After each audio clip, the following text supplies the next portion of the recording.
नमस्कार मित्रों, धनु राशि वालों, शनि जो है रेवती नक्षत्र में प्रवेश कर रहे हैं 17 मई को और 9 अक्टूबर तक वहीं रहने वाले हैं। रेवती नक्षत्र की जो देवता हैं वो पुषाण देवता हैं, जो आपके जीवन में नरिशमेंट लाते हैं, नर्चर करते हैं। वो जैसे ये एक सूर्य के नाम है, सूर्य के अनेक नामों में एक नाम पुषाण है। यानी कि मैं आपको ये बात कहना चाहता हूँ कि जो सूर्य की वो किरण जो जो एक हमारे जीवन में डेवलपमेंट देती है, किस तरीके का, जैसे फोटोसिंथेसिस होता है, प्लांट्स में फोटोसिंथेसिस होता है और ऑक्सीजन उससे प्रोड्यूस होता है, और हमारे शरीर में विटामिन डी जो है वो सूर्य की वो किरण के कारण प्रोड्यूस होता है। तो वो जो शक्ति है, उस शक्ति को पुषाण शक्ति बोलते हैं, जो आपके जीवन में फुलफिलमेंट लाती है, सेटिस्फेक्शन देती है और आपको ग्रोथ होने में, आगे बढ़ने में सहायता भी देती है। तो दोस्तों, रेवती नक्षत्र की देवता के बारे में तो मैंने आपको बताया। जो उनके ग्रह स्वामी हैं वो बुध है ना। मूल नक्षत्र के, रेवती नक्षत्र मूल नक्षत्रों के ग्रुप में आता है, तो बुध उनके ग्रह स्वामी है। बुध आपकी कुंडली में सप्तमेश और आपके दशमेश है, यानी कि आपके व्यापार के कारक और आपके कर्म के कारक बुध है, और शनि स्वयं कर्म के कारक है। तो शनि रेवती नक्षत्र में होने का मतलब जो कर्म संबंधित और आपका जो संपर्क है, वहां पे इसका सबसे ज्यादा प्रभाव आपकी लाइफ में पड़ने वाला है। दूसरा, ये जब शनि रेवती नक्षत्र से गुजरेगा, उस वक्त आपको ये ध्यान रखना है कि आपका धनु लगन या धनु राशि है, वहां तक तो ठीक है। इसके अलावा आपका आपका रविवार को या मंगलवार को, संडे और ट्यूसडे में अगर जन्म है, तो फिर इसका प्रभाव, शनि रेवती नक्षत्र का प्रभाव और ज्यादा बढ़ जाएगा। 2 दिन बताया मैंने, संडे और ट्यूसडे। इसके अलावा अगर आपका प्रतिपदा तिथि, षष्ठी तिथि या एकादशी तिथि 1, 6, 11 तिथियों में भी अगर आपका जन्म है, तो भी इसका प्रभाव ज्यादा एडिशनली पड़ जाएगा। तो इस बात को आप ध्यान रख लें। ये केवल धनु राशि या धनु लगन के लिए नहीं है, ये तिथियां भी आप चेक कर लें, तो फिर इसका जो मैं आपको अभी प्रिडिक्शन देने वाला हूँ वो ज़्यादा लागू होंगे। तो दोस्तों, मैं अब आपको 6 प्रिडिक्शन देने वाला हूँ, 6 प्रिडिक्शंस हैं, और आप ध्यान से सुनिएगा, मैं लास्ट में आपको उपाय भी बताऊंगा। तो सबसे जो मेरा फर्स्ट प्रिडिक्शन है वो ये है कि शनि रेवती नक्षत्र में जब मूव करेगा 17 मई को, तो धनु नवमांस में ये मूव करेगा 17 मई से 2 जुलाई के बीच में। डेट को आप नोट कर लें। और धनु जो है नवमांस आपके लगन में ही आता है, यानी ये एक ऐसा समय है जब आपकी नेम फेम वगैरह बहुत तेजी से ग्रो करने वाली है, और आपका वैभव, आपका ऑरा चारों तरफ फैलेगा। इस समय आप संपत्ति से भी आपको लाभ होगा, आपका प्रमोशन वगैरह भी आपको मिल सकता है, आपका जो है एक तरह से सम्मान बहुत तेजी से समाज में बढ़ेगा, और आपका संपर्क बहुत तेजी से फैलेगा। तो ये हर प्रकार से आपके वैभव को इंडिकेट कर रहा है। यहाँ पुषाण देवता का जो एक ब्लेसिंग है वो पूरी आपको इसमें मिल रही है 17 मई से लेके 2 जुलाई के बीच में। ठीक है, अब मैं आ रहा हूँ सेकेंड प्रिडिक्शन की तरफ। ये है सेकेंड प्रिडिक्शन। तो सेकेंड प्रिडिक्शन के अंदर क्या देख रहा हूँ मैं कि शनि जो है मकर नवमांस में, अपने ही नवमांस में यहाँ मूव करेगा।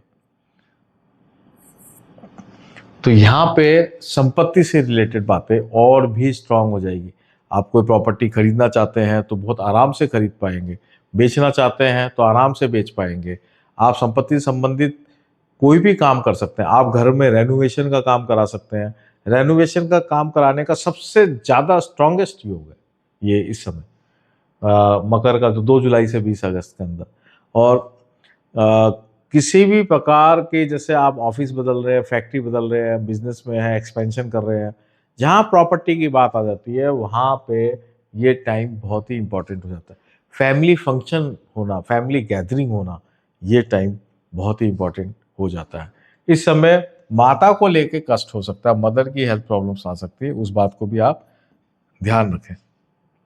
इसमें एक और इम्पॉर्टेंट बात यह है कि शनि वक्री हो जाएंगे 27 जुलाई को, 27 जुलाई। तो जब ये शनि वक्री होंगे तो इसका जो पॉजिटिव इम्पैक्ट है मकर नवमास में वो थोड़ा कम होने लग जाएगा, क्योंकि ये 20 अगस्त तक है। 27 जुलाई से 20 अगस्त, यहाँ पे थोड़ा सा कम होने लग जाएगा। अब मेरी थर्ड प्रिडिक्शन है, शनि वक्री होते हुए धनु नवमांश में वापिस मूव करेंगे। वापिस यहाँ से शनि जो है सेकेंड हाउस से आपके इस नवमांश में, फर्स्ट हाउस के नवमांश में आ जाएंगे। अब ये क्या बता रहा है, ये करियर से रिलेटेड परिवर्तन। आप जॉब कर रहे हैं तो जॉब चेंज हो सकता है, आप बिजनेस कर रहे हैं तो बिजनेस में परिवर्तन आएगा। जब भी बिजनेस में परिवर्तन आता है तो लॉसेस होने की संभावनाएं बहुत होती है, इस बात का आप ध्यान रखें। वही काम हमारा जो चल रहा है वो अचानक उसमें सेल्स कम हो जाए, उसका वर्क कम हो जाए और हम दूसरे काम की तरफ हम आगे बढ़ दें, या दूसरा काम ज़्यादा आगे बढ़ जाए जो हमने नया किया है। तो ये परिवर्तन एकदम से करियर के अंदर लाके देगा। जो लोग हैं, नए लोग मिले हैं या पुराने लोग हैं, उनसे संबंध बना के रखना एक चैलेंज होगा आपके लिए। ये आपको उस टाइम ध्यान देना पड़ेगा।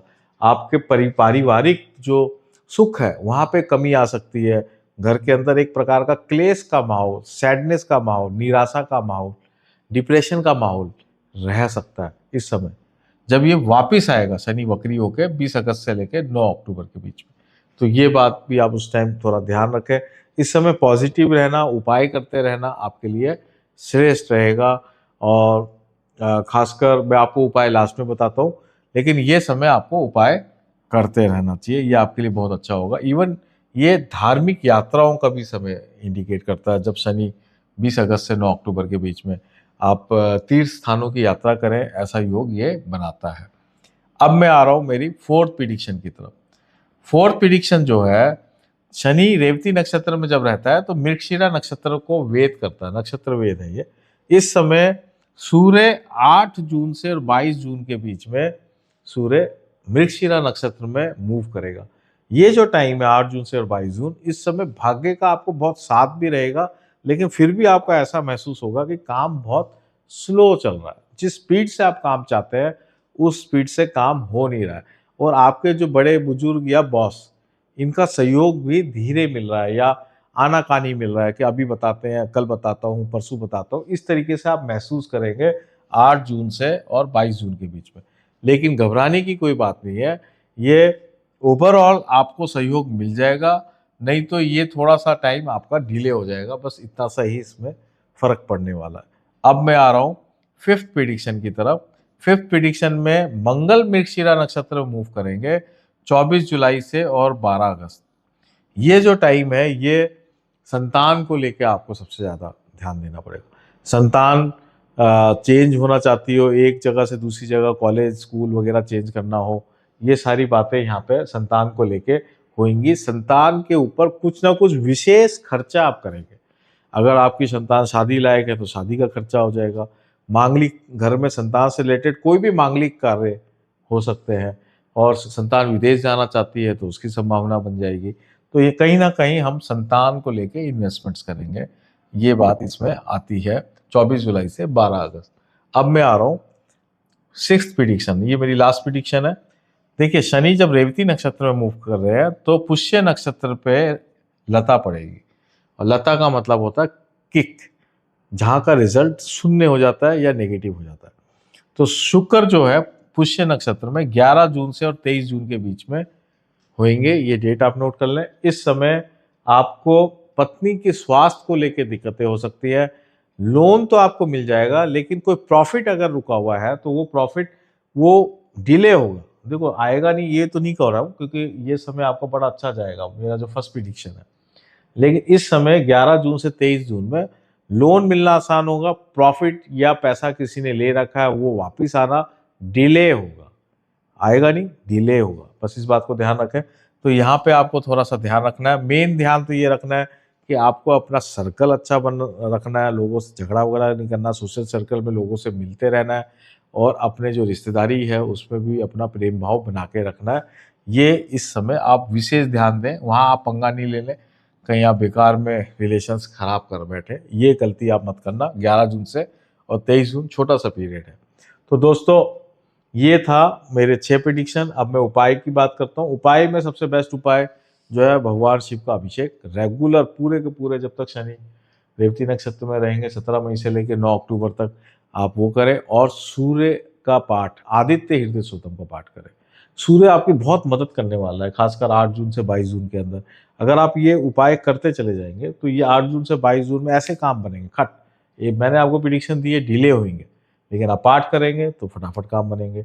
दूसरा जो मैंने आप उपाय बताया भगवान शिव का अभिषेक करने से जो हेल्थ प्रॉब्लम्स मैंने आपको यहाँ बताई थी थर्ड वाली प्रिडिक्शन के अंदर, तो वो नहीं आएंगी। इवन फोर्थ और फिफ्थ में भी मैंने फिफ्थ और सिक्स प्रिडिक्शन में भी मैंने हेल्थ प्रॉब्लम्स बताई हैं, वो बहुत तेज़ी से कम हो जाएंगी, वो नहीं आने वाली। तो आप ये 2 उपाय करें, आपके जीवन में बहुत शानदार समय जाएगा। एक मैंने जो वर्ष फल बताया था, धनु राशि का वर्ष फल भी आप ज़रूर चेक कर लें।